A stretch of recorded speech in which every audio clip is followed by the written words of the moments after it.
아니 네가 여기가 어디라고 와. 죽으려면 혼자 죽어야지. 내 새끼를 왜 데리고 죽어? 어머니, 저도 은호 엄마예요. 엄마?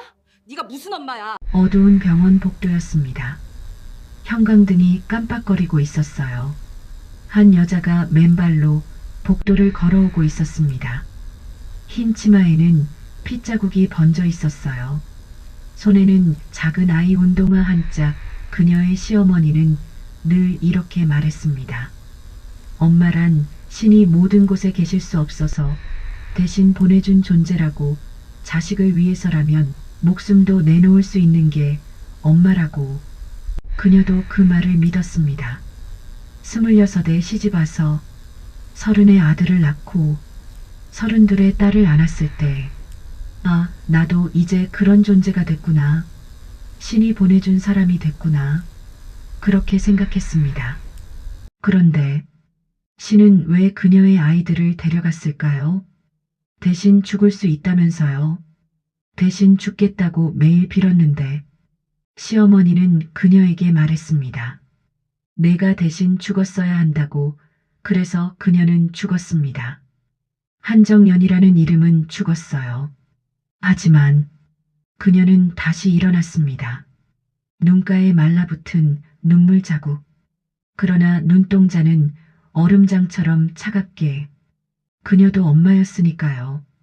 자식을 위해서라면 1000년을 기다려서라도 칼을 가는 게 엄마니까요. 이것은 한 어머니의 복수에 대한 이야기입니다. 아니, 복수보다 진한 것, 피보다 진한 것, 그것을 찾아가는 이야기입니다.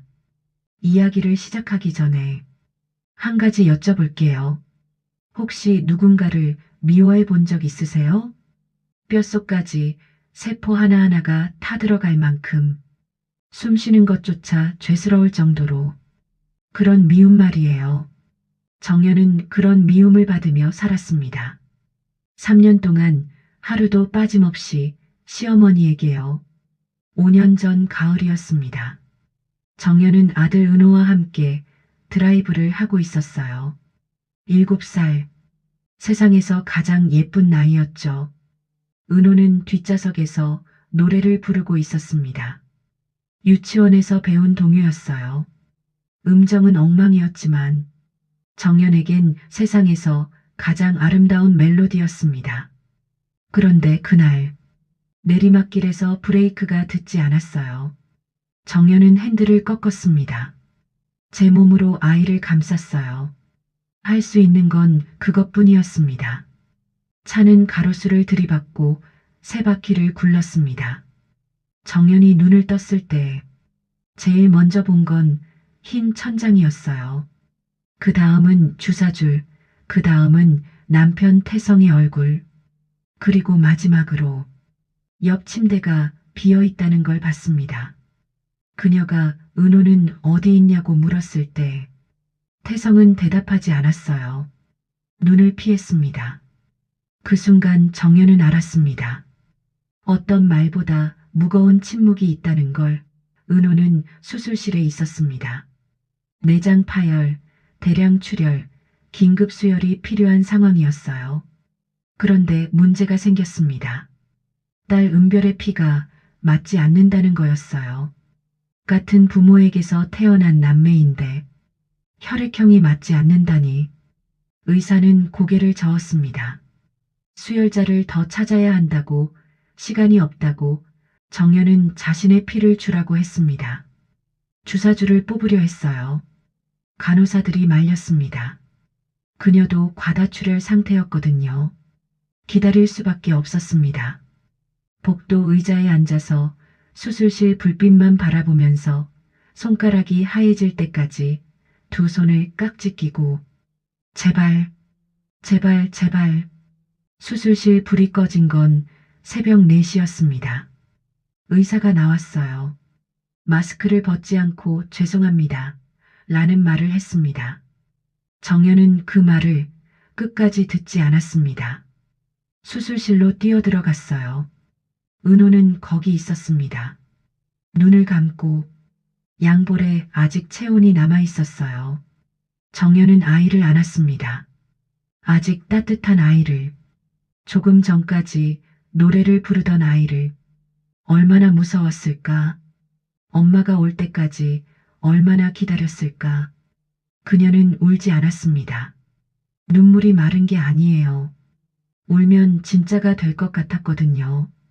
장례식은 사흘 뒤에 치러졌습니다.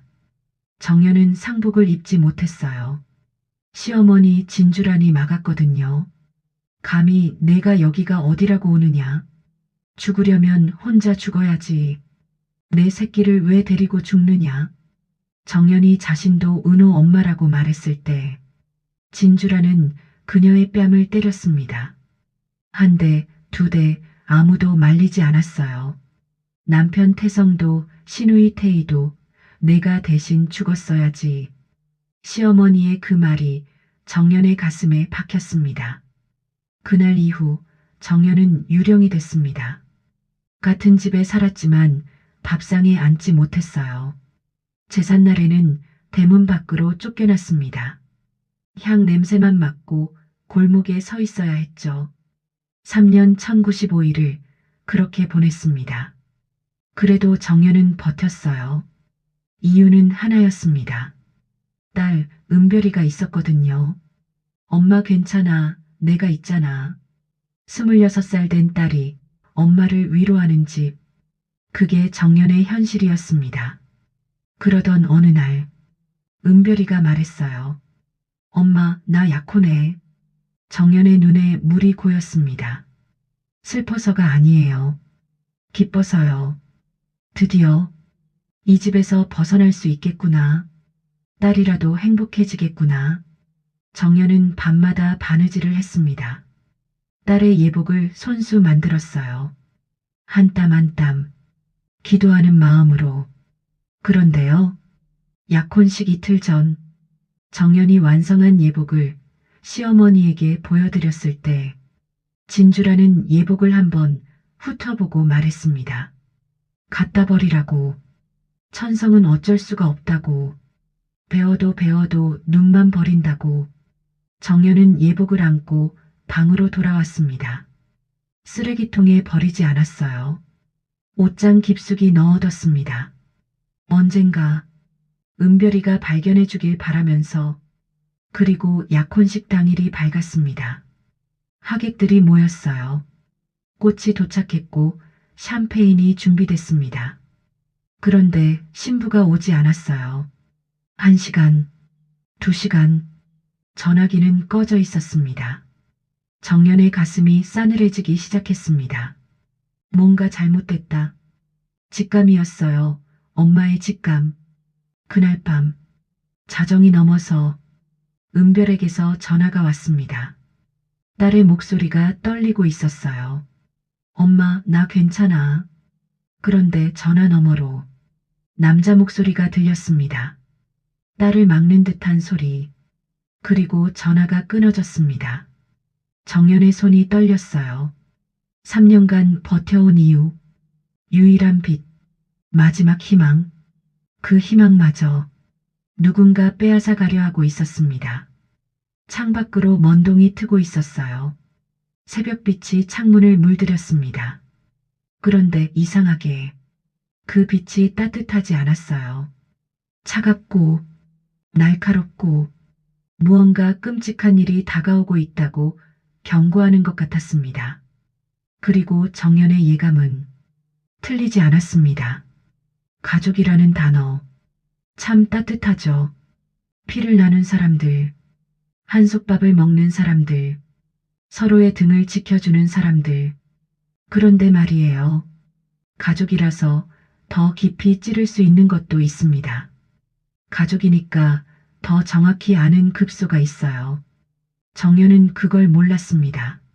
아니, 알면서도 믿고 싶지 않았는지도 모르겠네요. 은별이 사라진 지 이틀이 지났습니다. 정연은 경찰에 신고했어요. 시어머니 몰래, 남편 몰래. 경찰은 실종 신고가 접수됐다고 했습니다. 혹시 따님이 연락할 만한 곳이 있느냐고 물었어요. 정연은 양평 별장이라고 대답했습니다. 은별이 자주 가던 곳이었거든요. 그날 저녁 뜻밖의 소식이 들려왔습니다. 양평 별장에서 은별의 흔적이 발견됐다는 거였어요. 정연은 당장 별장으로 향했습니다. 남편 태성에게 전화했지만 받지 않았어요. 10통을 넘게 했는데도 이상하다고 생각했습니다. 딸이 사라졌는데 아빠라는 사람이 전화를 안 받는다니. 별장에 도착한 건 밤 9시쯤이었어요. 별장 거실에 불이 켜져 있었습니다. 정연은 문을 열었어요. 잠겨 있지 않았습니다. 거실에 들어서는 순간 정연은 멈춰 섰습니다. 소파 위에 여자 외투가 놓여 있었어요. 빨간색, 정연의 것이 아니었습니다. 테이블 위에는 와인잔 2개, 한쪽에는 립스틱 자국이 선명했어요. 정연의 심장이 쿵 내려앉았습니다. 2층 침실, 문이 살짝 열려 있었습니다. 정연은 계단을 올라갔어요. 한 발짝, 또 한 발짝, 손잡이를 잡는 순간 안에서 소리가 들렸습니다. 웃음소리, 여자의 웃음소리였어요. 정연은 문을 밀었습니다. 침대 위에 남편이 있었습니다. 그리고 그 옆에 낯선 여자, 아니 낯선 여자가 아니었어요. 회사 직원이었습니다. 갤러리 실장 마홍주. 정연은 아무 말도 하지 않았습니다. 태성이 벌떡 일어났어요. 이불을 끌어당기며 오해라고 소리쳤습니다. 정연은 태성을 보지 않았어요. 여자를 봤습니다. 마홍주는 당황하지 않았어요. 오히려 미소를 짓고 있었습니다. 그 미소가 정연의 속을 뒤집어 놓았습니다. 정연이 물었습니다. 은별이 어디 있는지 아느냐고. 태성은 자신도 연락이 안 된다고 했어요. 정연이 다시 물었습니다. 연락이 안 되면 찾아야 하지 않느냐고. 당신은 아빠 잤느냐고. 태성은 고개를 숙였습니다. 아무 말도 하지 못했어요. 정연은 돌아섰습니다. 계단을 내려가면서 눈물이 흘렀어요. 하지만 소리내어 울지 않았습니다. 그럴 시간이 없었거든요. 정연은 별장을 나왔습니다. 차에 타서 핸들을 잡았어요. 그런데 시동을 걸 수가 없었습니다. 손이 떨려서요. 20살에 만났습니다. 25에 결혼했어요. 30에 아들을 낳고 32에 딸을 안았죠. 30년을 같이 살았는데 남편이 이런 사람이었다는 걸 왜 몰랐을까요? 아니, 알면서도 모른 척 했는지도 모릅니다. 은별이 때문에, 은호 때문에, 가족이라는 이름 때문에. 다음 날 아침, 정연은 본가로 돌아왔습니다. 시어머니가 거실에 앉아 있었어요. 그리고 그 옆에 시누이 태희, 2사람의 표정이 이상했습니다. 태희가 물었습니다. 어디 갔다 왔느냐고. 양평에서 난리를 쳤다면서요 라고. 정연은 태희를 바라봤습니다. 얼굴에 미소가 걸려 있었어요. 걱정하는 척하는 미소. 그런데 눈은 웃지 않았습니다. 정연은 그제야 깨달았어요. 태희는 알고 있었구나. 남편의 외도를 어쩌면 처음부터. 정연이 말했습니다. 남편이 바람 피우는 현장을 봤는데 가만히 있어야 했느냐고. 태희가 대답했습니다. 올케가 너무 예민한 거 아니냐고. 요즘 스트레스 많이 받아서 그런 것 같다고. 정연이 다시 말했습니다. 예민한 게 아니라 자기 눈으로 봤다고. 태희가 말했습니다. 그래도 이런 시국에 집안 망신시키면 어떻게 하느냐고. 은별이 일도 해결 안 됐는데. 정연이 소리쳤습니다. 지금 그게 중요하냐고. 그때 시어머니가 입을 열었습니다. 둘 다 그만하라고. 진주란이 천천히 일어섰어요. 정연 앞으로 다가왔습니다.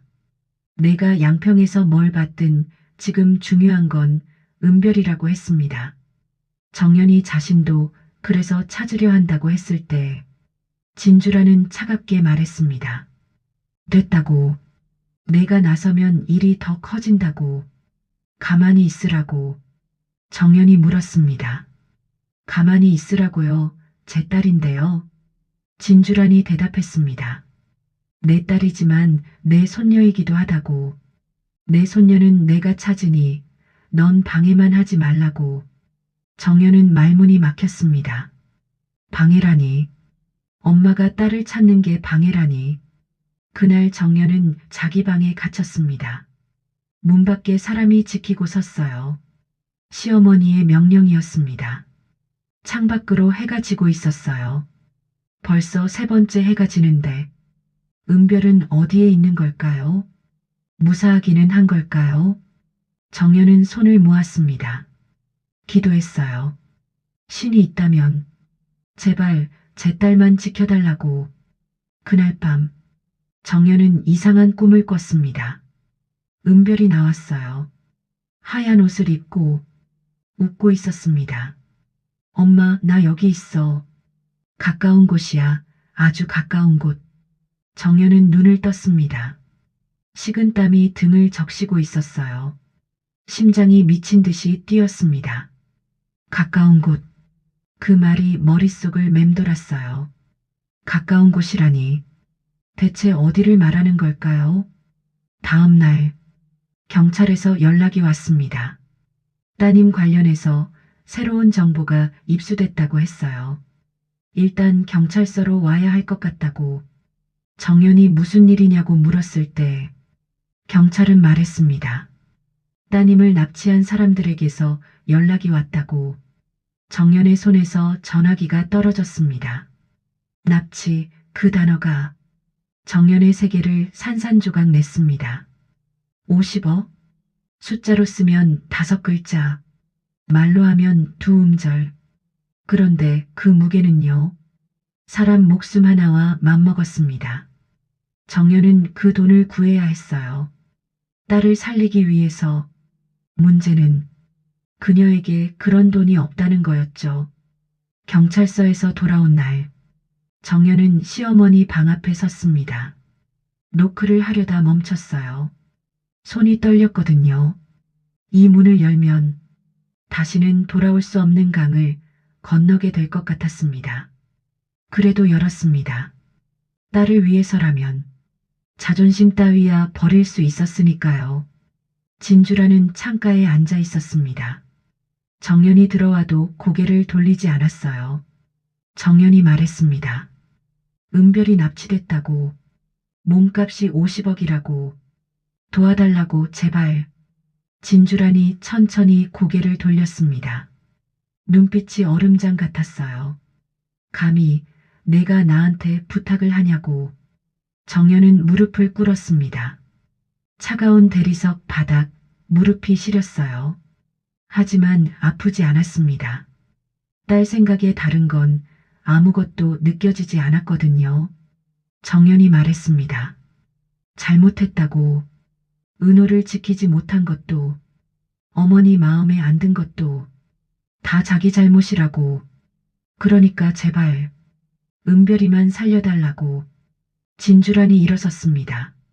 정연 앞으로 다가왔어요. 조건이 있다고 했습니다. 정연은 뭐든 하겠다고 대답했어요. 진주란이 말했습니다. 이혼해라. 태성이하고 이혼 서류에 도장 찍어라. 그럼 50억을 주마. 정연의 숨이 멎었습니다. 이혼. 30년을 함께한 남편과 아이들의 아버지와. 하지만 정연은 고개를 끄덕였습니다. 알겠다고. 딸 앞에서 남편 따위가 뭐가 중요하겠어요. 돈을 구한 건 이틀 뒤였습니다. 납치범에게서 연락이 왔어요. 장소는 외곽의 폐공장. 시간은 자정. 혼자 오라고 했습니다. 경찰 부르면 죽인다고. 정연은 혼자 갔습니다. 50억이 든 가방을 끌고 어둠 속을 걸었어요. 무섭지 않았냐고요? 무서웠죠. 손이 떨리고 다리가 풀렸어요. 그런데 발걸음은 멈추지 않았습니다. 저 어둠 끝에 딸이 있으니까요. 폐공장 안은 캄캄했습니다. 손전등 하나로 앞을 비췄어요. 정연은 소리쳤습니다. 왔다고. 돈 가져왔다고. 은별아, 엄마야. 그때 저 멀리서 소리가 들렸습니다. 엄마. 은별의 목소리였어요. 정연은 뛰었습니다. 가방을 내팽개치고 오직 그 소리를 향해 은별이 보였습니다. 의자에 묶여 있었어요. 얼굴이 창백했습니다. 하지만 살아있었어요. 정연이 은별에게 달려가려는 순간 딸이 소리쳤습니다. 엄마, 뒤에. 정연의 뒤통수에 뭔가 날아왔습니다. 시야가 흐려졌어요. 무릎이 꺾였습니다. 마지막으로 본 건 은별을 끌고 가는 누군가의 뒷모습, 그리고 그 사람이 신고 있던 신발. 어디선가 본 신발이었습니다. 정연이 눈을 떴을 때 병원이었습니다. 옆에 남편 태성이 앉아 있었어요. 정연이 은별은 어디 있냐고 물었을 때 태성은 고개를 저었습니다. 놓쳤다고, 범인들이 데리고 사라졌다고 정연이 말했습니다. 자신이 봤다고, 범인 신발을 당신 차에서 본 적 있다고. 태성의 표정이 굳었습니다. 경찰 조사가 시작됐습니다. 납치 장소를 추적한 결과 놀라운 사실이 밝혀졌어요. 폐공장은 신우이 태희의 남편 차상민 소유의 건물이었습니다. 정연은 믿을 수가 없었어요. 가족이 내 딸을 납치했다고? 정연은 차상민을 찾아갔습니다. 회사 사무실. 그는 태연하게 앉아 있었어요. 정연이 물었습니다. 솔직히 말하라고. 은별이 어디 있냐고. 차상민은 자신도 모른다고 했습니다. 자신도 걱정하고 있다고 정연이 말했습니다. 그 폐공장이 그의 건물이라고. 차상민의 눈이 흔들렸습니다. 아주 잠깐. 하지만 정연은 봤어요. 차상민은 예전에 처분한 건물이라고 했습니다. 자신은 모른다고. 거짓말이었습니다. 정연은 알 수 있었어요. 그로부터 일주일 뒤 경찰에서 연락이 왔습니다. 오셔야 할 것 같다고 했어요. 직접 오시는 게 좋을 것 같다고. 전화기를 든 정연의 손이 떨렸습니다. 좋을 것 같다. 그 말투, 그 침묵. 정연은 이미 알고 있었어요. 무슨 소식인지 알면서도 제발 아니길 빌었습니다. 영안실. 차가운 공기가 피부를 찔렀습니다. 하얀 천이 덮인 들것. 정연은 천천히 다가갔어요. 천에 손이 닿았습니다. 떨리고 있었어요. 심장이 미친 듯이 뛰었습니다. 제발, 제발, 제발. 천이 거쳤습니다. 은별이었습니다. 눈을 감고 있었어요. 얼굴은 창백했지만 평화로워 보였습니다. 마치 잠든 것처럼 정연이 딸의 손을 잡았습니다. 차가웠어요. 얼음처럼. 왜 이렇게 차가워? 손이 왜 이래? 엄마가 따뜻하게 해줄게. 정연은 그 자리에 주저앉았습니다. 딸을 안고 한참을 울었어요. 소리 없이 어깨만 들썩이며 3년 전 아들을 잃었을 때 정연은 버텼습니다. 딸이 있었으니까요. 그런데 이제 딸마저 떠났습니다. 정연에게 남은 건 아무것도 없었습니다. 그날 밤 정연은 영안실을 나오며 중얼거렸습니다. 내 새끼들, 이렇게 만든 자들, 그냥 두면 안 된다고. 눈물이 마른 눈, 그 안에 불꽃이 피어올랐습니다. 천년만년, 피를 토하는 심정으로 칼을 갈아야 한다고. 그 칼로 심장을 도려내야 한다고. 정연은 걸었습니다. 어둠 속으로, 복수를 향해. 그런데요, 정연은 아직 몰랐습니다. 딸의 죽음 뒤에 더 끔찍한 진실이 숨어 있다는 걸. 5년 전 아들 은호의 죽음. 그것조차 사고가 아니었다는 걸. 죽은 사람은 말이 없습니다. 원망도, 복수도 할 수가 없죠. 그래서 정연은 죽기로 했어요. 한정연이라는 이름, 며느리라는 굴레, 엄마였던 기억까지 전부 묻어버리기로 했습니다. 그리고 2년 뒤 그녀는 다시 나타났어요. 완전히 다른 사람으로. 서울 청담동의 한 갤러리. 검은 드레스를 입은 여자가 와인잔을 들고 서 있었습니다. 머리는 짧게 잘랐어요. 붉은 립스틱, 날카로운 눈매. 2년 전에 정연을 아는 사람이라면 절대 알아보지 못할 모습이었죠. 누군가 이름을 물었을 때 그녀는 미소 지으며 대답했습니다. 앨리스 한이라고. 앨리스 한. 그게 정연의 새 이름이었습니다. 2년 동안 정연은 준비했습니다. 미술품 경매 시장에서 이름을 알렸어요. 해외에서 활동하며 인맥을 쌓았습니다. 그리고 마침내 진왕그룹 갤러리에 아트딜러로 들어갔어요. 왜 하필 갤러리였냐고요? 간단합니다. 신우이 태희가 진왕그룹 대표였거든요. 그리고 그 그룹 산하에 갤러리가 있었죠. 적의 심장 한가운데 그곳에 들어가야 했습니다. 복수를 위해서 정연에게는 조력자가 있었어요. 민준혁 옛 연인이었습니다. 경찰 출신, 지금은 사업가로 변신한 남자. 준혁은 정연에게 물었습니다. 정말 이렇게까지 해야 하느냐고. 정연은 대답했습니다. 그래야만 한다고. 준혁이 말했습니다. 위험하다고. 태희가 알아보면 어떻게 하느냐고. 정연은 말했습니다. 알아보게 두지 않을 거라고. 한정연은 죽었으니까. 준혁은 더 이상 말리지 않았습니다. 정연의 눈을 봤거든요. 불꽃. 2년 동안 갈고 닦은 복수의 칼날이 그 눈 속에서 번뜩이고 있었습니다. 어느 날 뜻밖의 소식이 들려왔습니다. 태성이 재혼한다는 거였어요. 상대는 마홍주. 2년 전 양평 별장에서 봤던 그 여자. 소리 없이 정연은 웃었습니다. 그래, 당연하지. 죽은 아내 기다릴 남자가 아니었으니까. 결혼식 날 정연은 식장에 갔습니다. 손에는 히아신스 꽃다발. 은별이가 좋아하던 꽃이었어요. 하객석 뒤편에 섰습니다. 아무도 그녀를 알아보지 못했어요. 신랑이 입장했습니다. 태성, 2년 만에 보는 얼굴이었어요. 많이 야위었더군요. 눈 밑에 그림자가 짙었습니다. 그래도 정연의 마음은 움직이지 않았습니다. 아니, 움직이지 않으려고 했습니다. 그때 태성의 눈이 정연을 향했습니다. 1초, 2초, 시간이 멈춘 것 같았어요. 태성의 표정이 변했습니다. 믿을 수 없다는 얼굴, 유령을 본 것 같은 눈, 알아본 거였어요.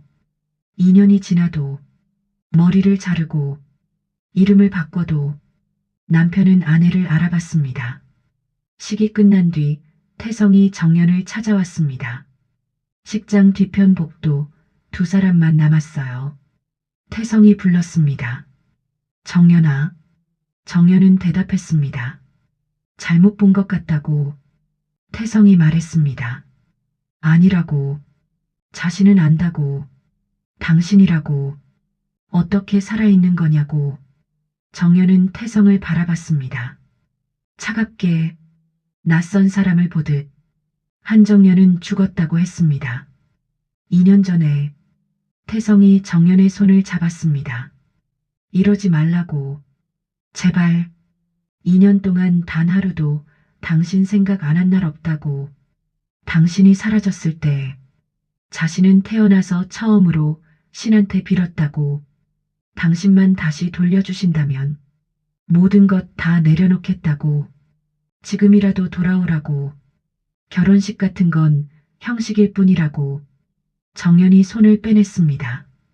형식이냐고. 방금 그 여자한테 평생 함께하겠다고 맹세했지 않느냐고. 당신이 알던 한정연은 죽었다고 했습니다. 엄마로서의 정연도, 아내로서의 정연도 다 죽었다고. 그건 당신이 견뎌내야 할 문제라고.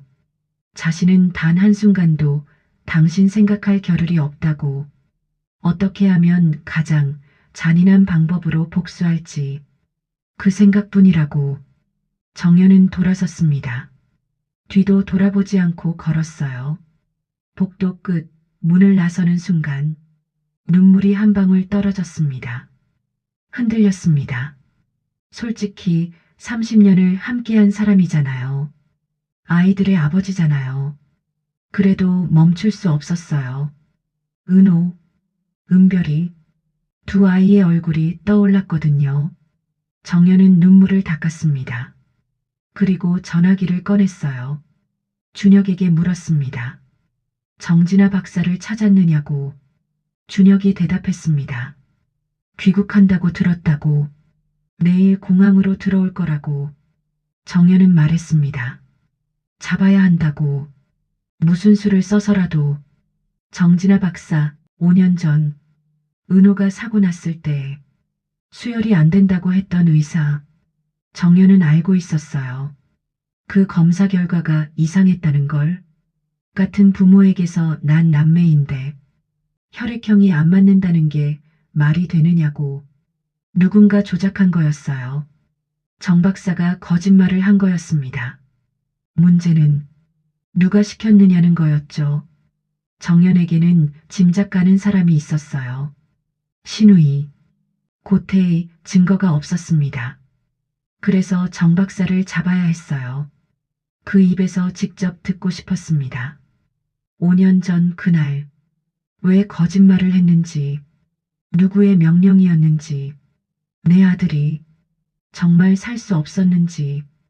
다음 날 공항, 정연과 준혁이 도착했을 때 이미 늦었습니다. 정 박사는 사라진 뒤였어요. 누군가 먼저 데려간 거였습니다. 준혁이 말했습니다.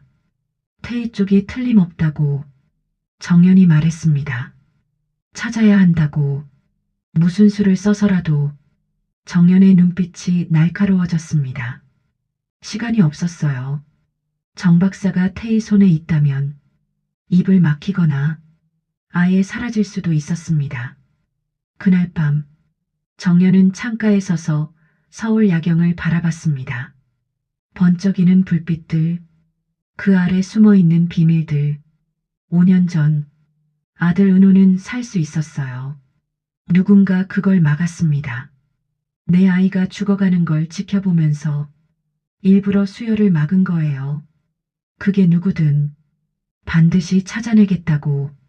그리고 똑같이 느끼게 해주겠다고. 자신이 느꼈던 그 고통, 그 절망, 그 분노를. 정연은 주먹을 쥐었습니다. 복수는 이제 시작이었습니다.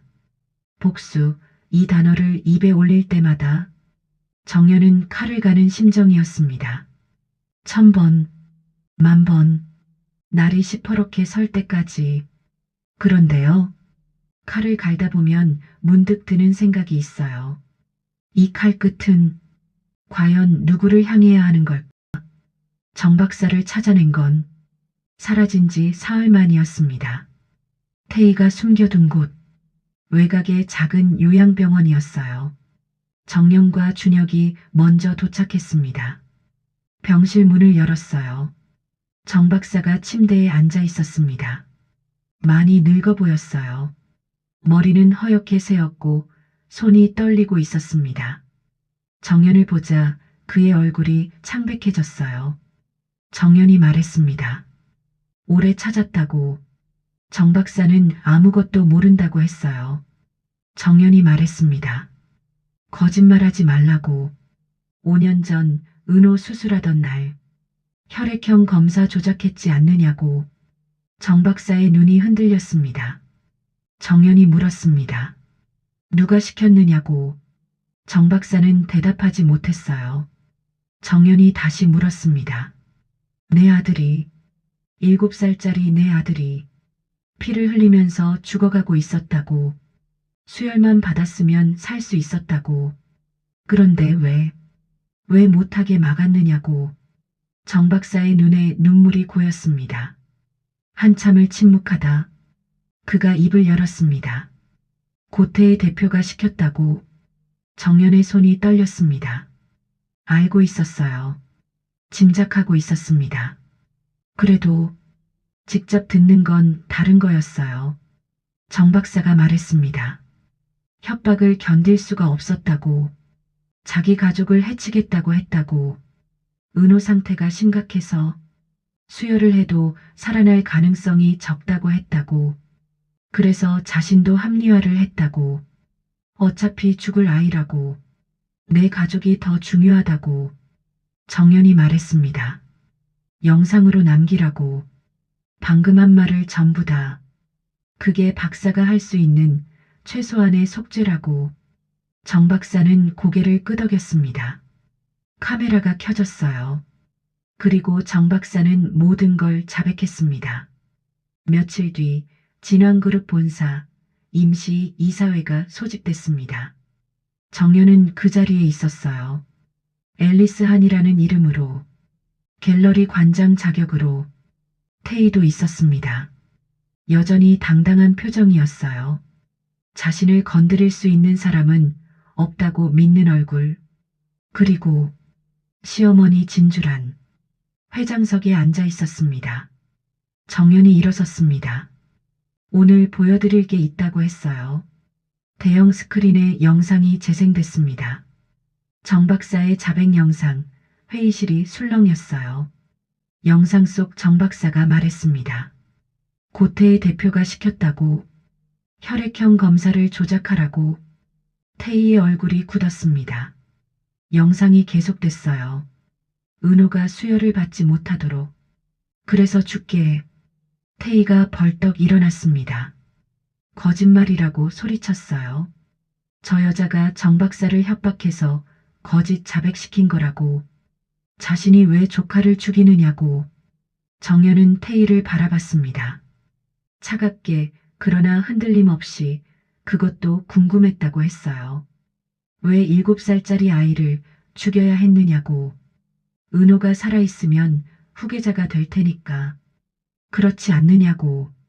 당신은 이 그룹의 대표 자리가 필요했다고. 그런데 은호가 있으면 안 됐던 거라고. 7살짜리 아이가 당신한테는 경쟁자였던 거라고.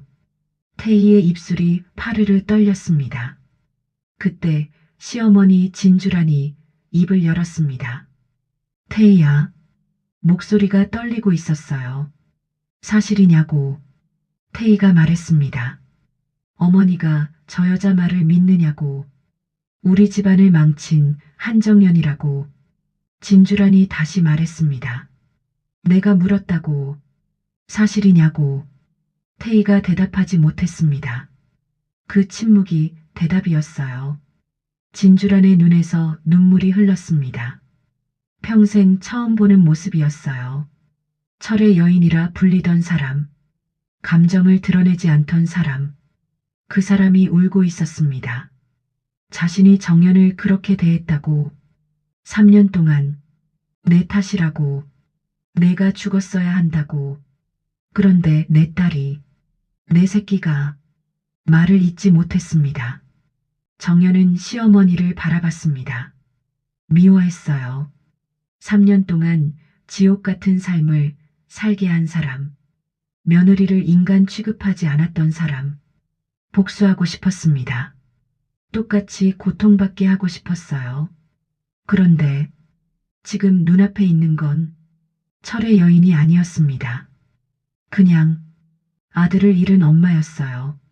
손주를 잃은 할머니였습니다. 그리고 이제 딸에게 배신당한 한 명의 늙은 여자. 정연이 천천히 입을 열었습니다. 어머니.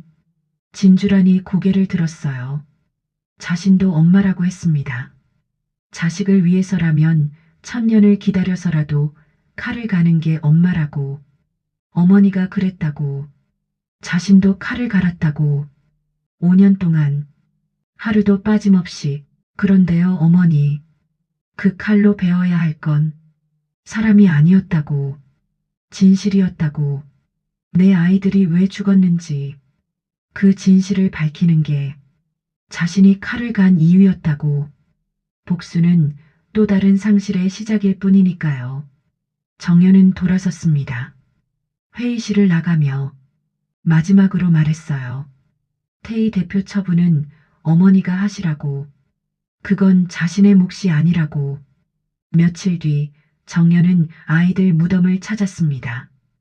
은호, 은별, 나란히 누운 두 아이. 정연은 그 앞에 앉았어요. 손에는 아이들이 어릴 적 그린 그림. 바람이 불었습니다. 그림의 모서리가 펄럭였어요. 사람들은 물었습니다. 복수했냐고, 시원하냐고. 아니요, 시원하지 않았어요. 복수는 끝이 아니더라고요. 또 다른 시작일 뿐이었습니다. 피는 물보다 진하다고 했습니다. 그런데 이제 알아요. 피보다 진한 게 있다는 걸. 진실이요. 그리고 그 진실을 마주할 용기. 삶은 결국 무엇을 지켰느냐로 기억됩니다. 돈도, 명예도, 복수도 아닌 내가 사랑한 것들의 이름으로요. 정연은 일어섰습니다. 두 아이의 묘비에 손을 얹었어요. 엄마가 왔어. 이제 편히 쉬어. 바람이 불었습니다. 따뜻한 바람이었어요. 마치 아이들이 대답하는 것처럼. 오늘 이야기 여기까지입니다. 혹시 이 이야기가 마음에 남으셨다면 좋아요 한번 눌러주시고요. 아직 구독 안 하셨다면 구독 버튼도 부탁드립니다. 알림 설정까지 해주시면 다음 이야기에서 또 만날 수 있어요. 오늘도 당신의 하루가 따뜻하길 바랍니다. 그럼 다음 이야기에서 만나요.